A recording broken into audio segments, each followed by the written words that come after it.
With roads, we all know that they're bad here. A task force says the state needs $4 billion more just to maintain our infrastructure. How should Michigan pay to fix roads, bridges, and water systems? Yeah, so Riley, I think both of us were just talking about, I drove about 35 minutes from Detroit, you drove from Lansing. I think both of us got a free back massage on the way. Look, we've got to do something about these roads. I do want to say something quickly, though. Oftentimes when we talk about infrastructure, the roads are so bad that they dominate everything we talk about. But we cannot talk about infrastructure without talking about water infrastructure that has left people in Flint still without clean water, that leaves people in Detroit liable to get water shut it off in their home, without talking about school infrastructure, without talking about energy infrastructure. So let's talk about roads and bridges for a second, but let's not forget these other aspects of infrastructure that are equally broken in the state of Michigan. When it comes to roads and bridges, to me, the responsibility is to be thinking about how we make long-term investments, and we make those investments in ways that are robust. And so we're not in the same position as we always are, which is in effect putting a Band-Aid on a bullet hole. Right? I know that if you put a Band-Aid on a cut that needs stitches, that patient's going to come back to you not only still needing stitches, but probably really sick because the cut got infected.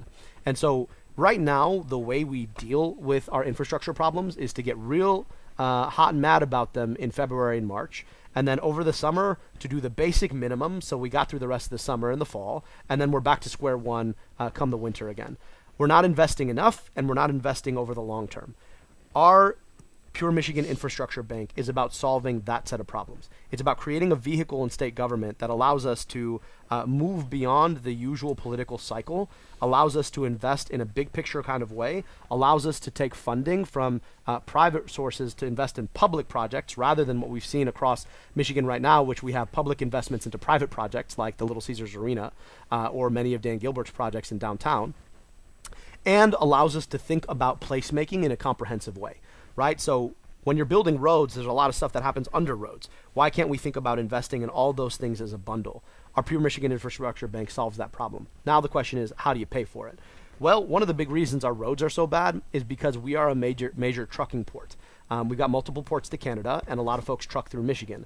And we have not been asking those corporations who are trucking to pay their fair share for a long time, and I do believe we need to make the investment to be asking them over time to pay their fair share. And then we've got to be asking over the long term about how we think about collecting other sources of revenue. One example of this is legalizing marijuana.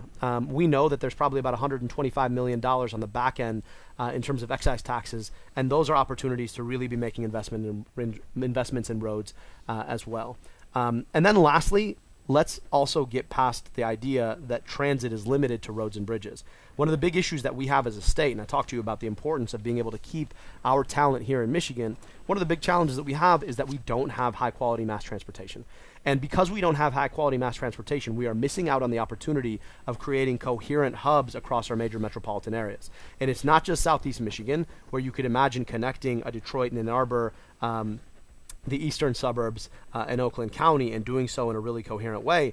But it's also the west side of the state, thinking about connecting a Kalamazoo and a Benton Harbor and a Grand Rapids, or even the northern part of the state, right? Connecting a Traverse City to a Marquette to a Sheboygan. So those are opportunities that we need to be investing in, and over time, those kinds of mass transit investments, I think, are going to be able to allow us to make big economic investments in ways that even just fixing our roads and our bridges won't.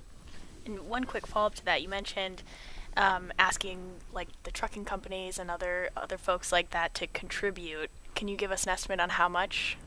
Well, I think that's a much more technical question, and I don't want to shoot from the hip, but it's going to be a big picture investment that I do believe these corporations are going to have to make in order to continue to use our roads. It's just fair.